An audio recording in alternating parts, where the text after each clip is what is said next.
recently I had a little dizzy spell at work, and I was like, oh God, it'd be so embarrassing to get an ambulance called here.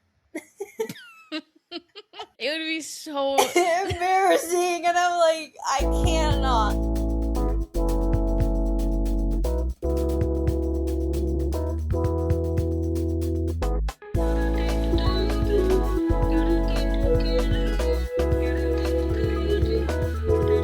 well. Thanks for your concern. Welcome back to Thanks for Your Concern. You're here with Ella. And I'm Berenice. Hi, Ella. Long time no Hi. see, dude. Long time no see. How are you? How's your summer? Things are good over here.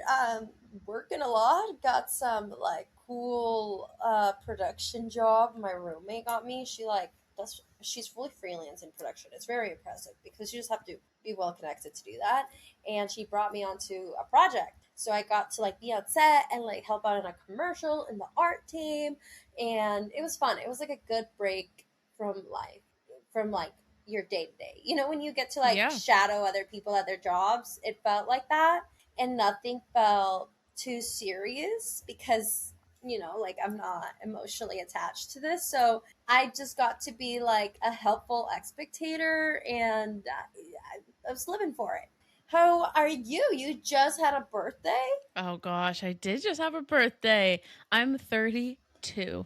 Can we believe it? Woo! This is going to sound very crazy, very weird. From like 18 to 25, I felt 21. From 25 to 31, I felt 28. And then now I feel 32.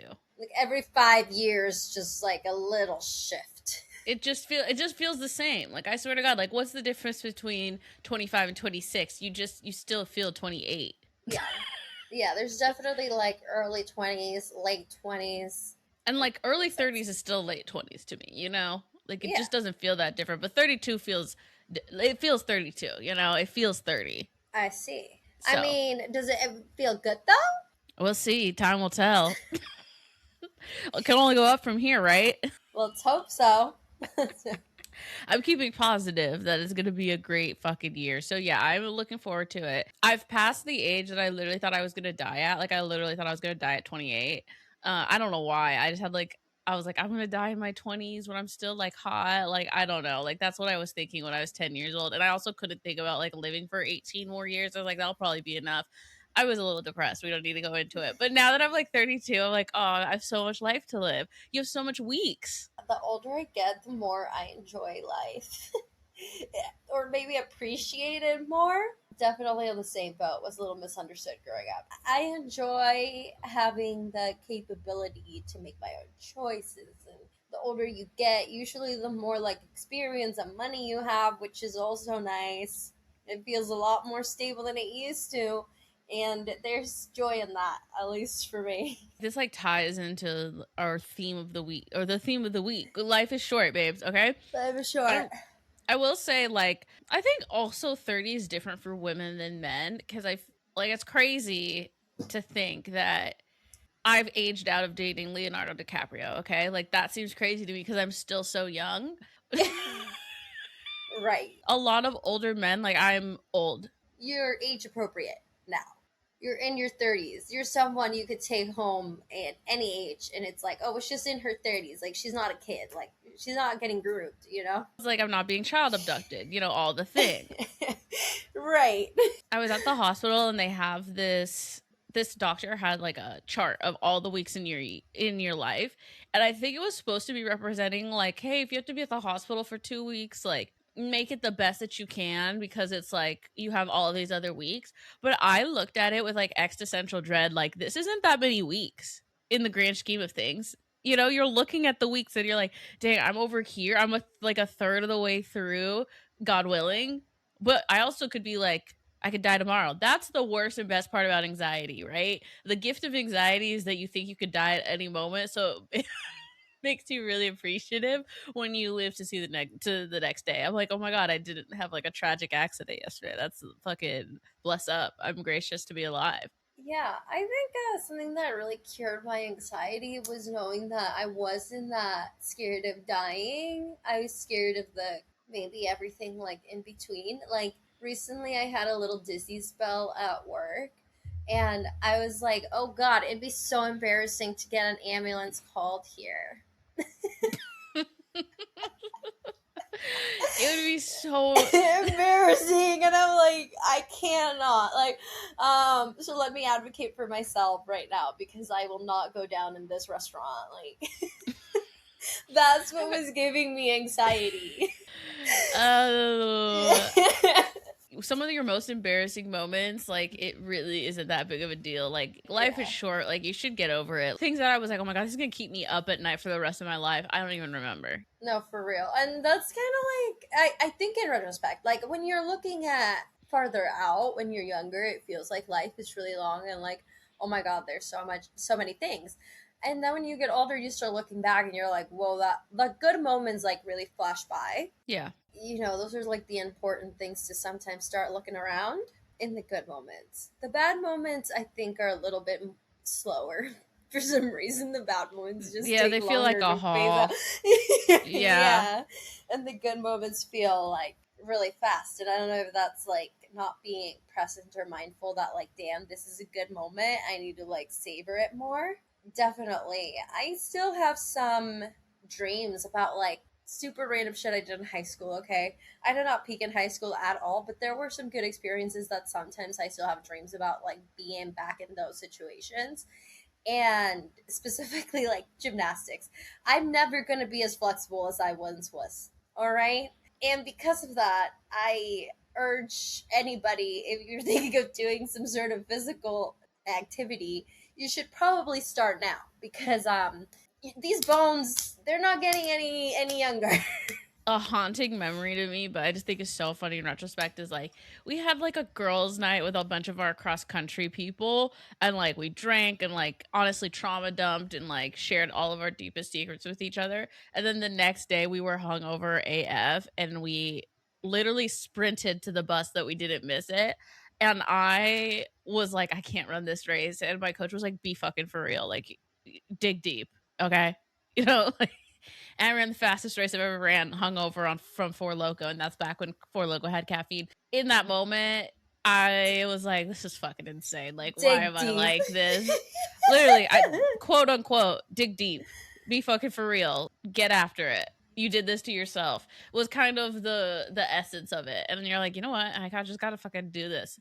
I'm never gonna get this opportunity again. So I think in those moments, like where we like you don't know that this is gonna be like a once in a lifetime opportunity. Or the last time that you do something. Oh my gosh. You know, I feel like a gratitude journal makes like the life is short a happier place. Like, every day if you wake up, you're like, you know what?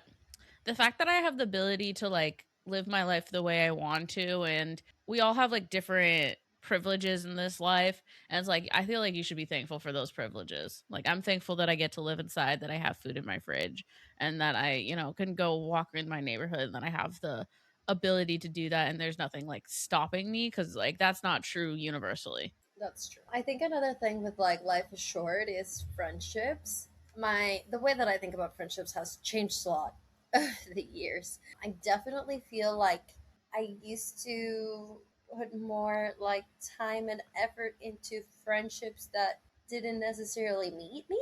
And Hmm. now I only put time and effort in people that show me time and effort. I'm like, oh my god, this person's been hitting me up to hang out. Like, I gotta get my shit together. I'm being a bad friend, by not like getting back to them. And I think before, I used to be just like a little more caught up on like having fun and like who were around those like fun experiences rather than like who took the time to kind of like reach out just like a human level per se. And I think as you get older, you throw out a lot of those other friendships and relationships when you no longer do those like fun things, but really just like involve drinking and going out and like parties. Parties, lots of Parties! parties. So many parties! I will advocate for like have fun when when you still want to have fun. I don't know if that makes sense. Like there will be a day like for me, I still have fun, but fun looks a lot different just because my energy is different, my life is different. So it's like don't go full FOMO because I feel like FOMO is overrated, but like know that there is like an ideal time and place to do certain activities, and like when you're young it is ideal to like take risks, be stupid and have fun, and then like appreciate that in the moment. I think like I see young people who just are like not like, I don't want to say they're too serious, but it's like, oh my god, like I don't have enough money saved, I don't have this, I don't have that. I'm like, babes, you're like 20, you're not supposed to have money saved, you know, like it's okay, don't I stress out about it. There'll be a time and a place for you. Yeah, there's a good balance. I think you should always get something out of your system. Girl, just get it Be out. single. Be single for as long as Frolic. possible. I think so. I think you should. I think you should go figure some things out on your own and just like see what you have to offer to yourself. The biggest piece of advice, if I look back, be like, bitch, you are the love of your life, so let's stop looking around. Oh, yes. Like these people are just not it, motherfucker. Just like focus on you, queen. Like the love all right here. Let's feed it right back to yourself. If you teach that young, could really change some lives. I truly wish that I had realized that, and I mean this like with love and hate. 18 to 21-year-old boys are like pretty like worthless Vile. as far as like progression in your life. There's not like a single man that I dated that I feel like progressed me when I was like 18 to 21. You know what I'm saying? Like it was Yeah. mostly heartbreak. And I think that's by design because like who's supposed to meet their person at 18? Like I think there's the rare instance, but I just feel like without your frontal lobe developed and two people who are still like more childlike than they are adults, Michelle Obama said it best. Like, if I had focused on boys when I was 18 and not on myself and my education, like, I wouldn't be married to the president of the United States. I heard that at about 25. I wish I had heard that at 18. You know what I'm saying? Like, Yeah, that would have helped for sure. I think it turns out that I really get obsessive about anything that requires me to like let go of shit. So I think that I spent a lot of time just thinking of things that were irrelevant. Like now that I think about them, I'm like, wow, they're so irrelevant. Like I really wish I would have just like paid a little bit more attention to my side projects. When I was younger. No regrets though. I feel like it got me to the place where I am today. And like in that emphasis of like get it out, I think like you can only really live your truth and your reality. Like if you're off the rails, that's your moment to be off the rails. I do believe that when you get older, it becomes a little harder to do that. So I would recommend doing that earlier in your life if you have some exploring or ideals. It's nicer to get that out of the way. I still feel like sometimes I need older people that focus on their education a lot. This happened to me on Hinge dates, where I'd go on Hinge dates with these, I don't know, like doctors, like people that just were in different fields, and they were like, well, I've just like been in school, so like I've never been to a rave, I've never done this, I've never done that. And I'm like, I just could not imagine dating you, because not that I don't feel like you have shit figured out, but I don't want to be the one that shows you these things. Do you know what I mean? In the party scheme, in the going out, I think that I did find a lot of parts of myself that if I had been put in those situations way later in my life, I don't know how I would have handled them. And sometimes I see people getting a little crazy after being in a relationship for 10 years, or whatever, and doing the whole 9 yards, like everything that's expected of them. And then coming to a point where they're getting divorced and things like that, and they're trying to like kind of relive their 20s and their 30s, which is totally fine. I think you're on your own fucking time. You just have more responsibility later. mm-hmm. Stakes are higher. I don't think it's ever too late, but I do think that when you are 50, midlife crisis, acting like a teenager, it's not cute. It's definitely rough. Life is short, so you should really not focus on the expectation and judgment of others, okay? Like I know that a lot of people from like different communities have different expectations put on them by their parents that are like cultural.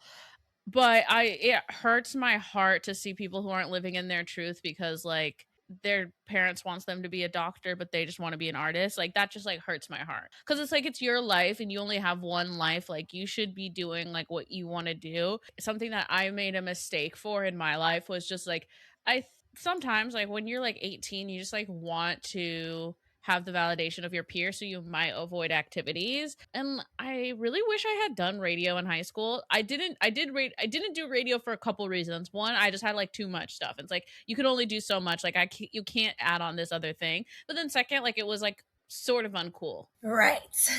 I actually saw a lot of radio people like at raves in college, and they're like, "Oh, I didn't even know you were into this music. Like, why didn't you do radio?" And I didn't want to be like, I don't know. I thought it was Because kind I of was lame. so caught up with what other Yeah. people thought that how could I do radio? No, truly, what a disservice to Yeah. ourselves when you live for other people. The other thing is that like I think this acceptance that maybe like everything isn't for every person. I wish I had like no tea, no shade. I wish I'd given up on volleyball a little bit earlier. Okay. Like it just wasn't my sport. It wasn't what I excelled in. And I feel like I committed so hard to the bit. And I wish I'd just been like, of course you can rise above and be like the best libero ever, but like you're gonna have to put in the work. Like there are gonna be barriers to entry, so you're just gonna have to work harder instead. But I didn't really want to work that hard, right? So it's like if you don't want to work that hard, you're not gonna break in and be like outstanding. So like find something that's more for you. Cause then like Yeah. I did cross country. I didn't even have to lock in, and I was like naturally good at it. You know what I'm saying? Like there, and I had more fun doing it because it was a lot more like low key, cooler people. I don't know. I wish I had just like accepted like I'm not gonna be able to do everything in this entire planet. So like, what is a balance of what I'm gonna be good at, or accept that I'm not gonna be good at it? Yeah, a little harder on the passion.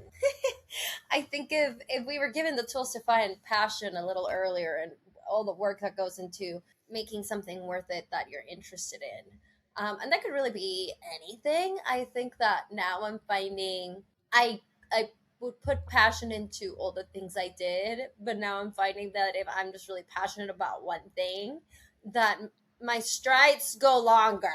You know what I mean? And what a beautiful thing to find your passion. I don't think a lot of people have that. I was definitely really lost growing up. I was like, what the fuck do I want to do? I like all these things. I think I have found the path, but sometimes it just takes a little bit to get there. And personally, like, New York is like Neverland, bro. Like, is life too short here? Who knows? Everybody's living like they're in their early 20s until they die. Not a bad thing. I do believe that you should never compare yourself and where you're in life to other people, but I do believe that it's like kind of a good tool to look around every once in a while and see as a measure of time. You can be like really caught up in like the place that you live and the things that you do, that when you look around to other people as like a measure of time, like, wow, these people already had like 3 kids and these 3 kids are in middle school. Well, then it's kind of been a while.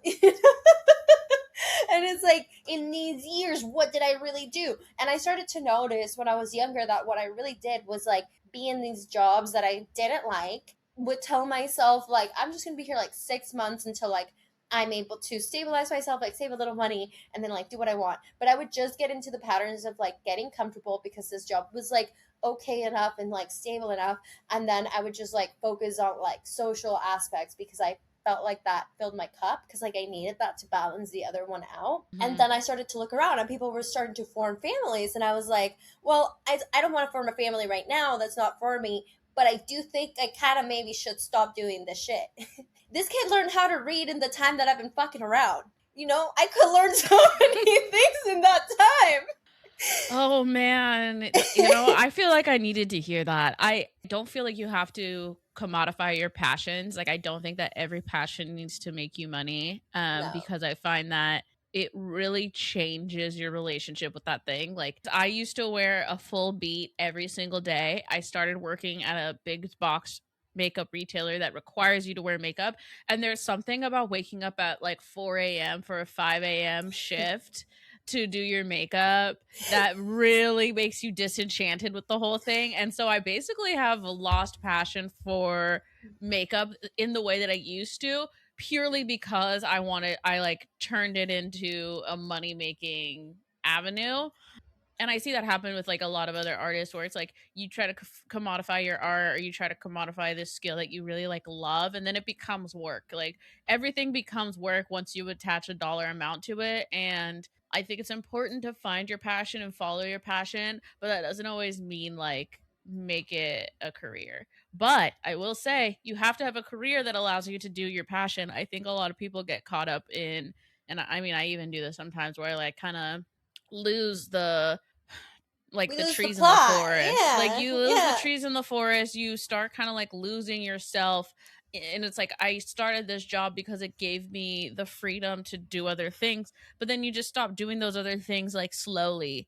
Then you have to lock the fuck back in. At least that's yeah. what I have to do, which is like through journaling. Life is short, but I have a written like monologue of my entire life. And sometimes I just go back a year and I'm like, what was I tripping about a year ago? It's like, damn, same shit.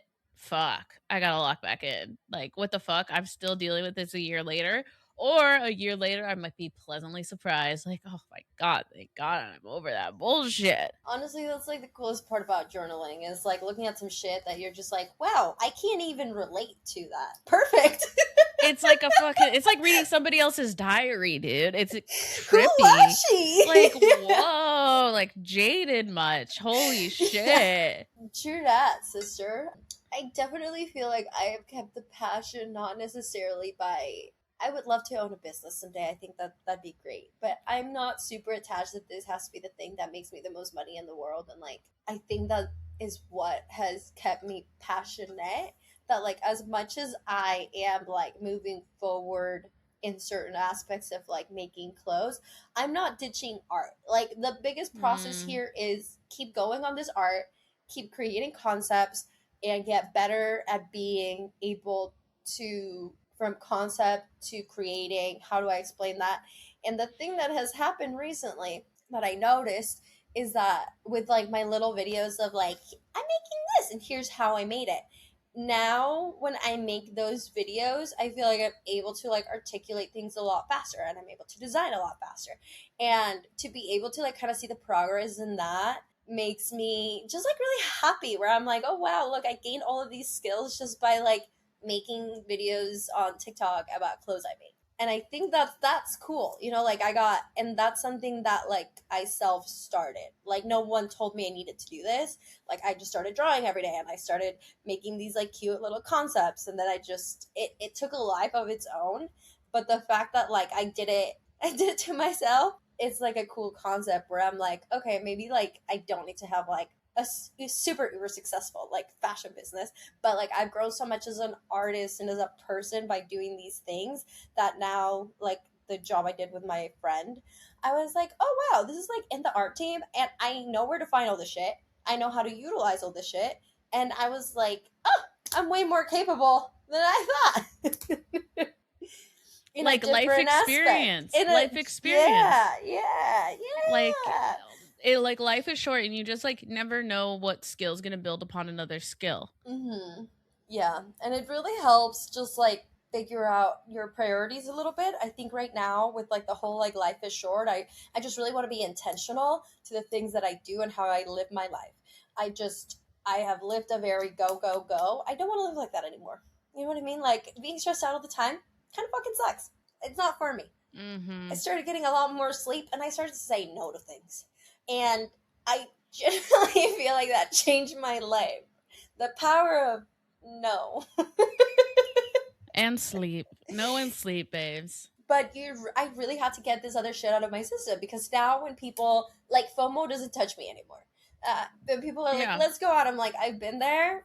Don't really think I need to like stay up late hours of the night and not be able to do the things that like I want to do tomorrow, because that's way more important to me now. And I would like to get sleep and I would like to not be cranky. And tomorrow, you know, I would like the possibility to figure out a new day, new life, whatever the fuck I want to do. If I want to just like take the day off, at least I'm not going to be hungover and I'm able to enjoy my day. You know, there's just like so many other things that you can do with your time, with however you want to live it and what the intentions it is that you set forward and how you want to spend the rest of your days and who you want to spend that with. If you're like, I surround myself by people I didn't really like for so long, and it Mm-hmm. took me a while to realize that I didn't really like them, because I am an anxious little person. So sometimes I felt like if I was anxious, it just meant like I did like them, but it was my anxiety. No, babes, they were triggering my anxiety because there were parts of treatment from other people that maybe I endured when I was a kid or whatever. But it turns out, like, I don't need their validation. They were just weren't that great of friends. And actually stepping away from the situations opened myself up to take on more creative opportunities and make deeper friendships with the friends I already had. And that's the motherfucking tea. That's it. Yeah. Oh my gosh, you guys. Well, thank you guys so much for Life is Short. Please come back next week. We'd love to see you here. You can find us on social media at Thanks Number For Your Concern. I'm at LL Tutor. I'm at Berenice and Ella. Make sure that you like, subscribe, send it to a friend. Bye.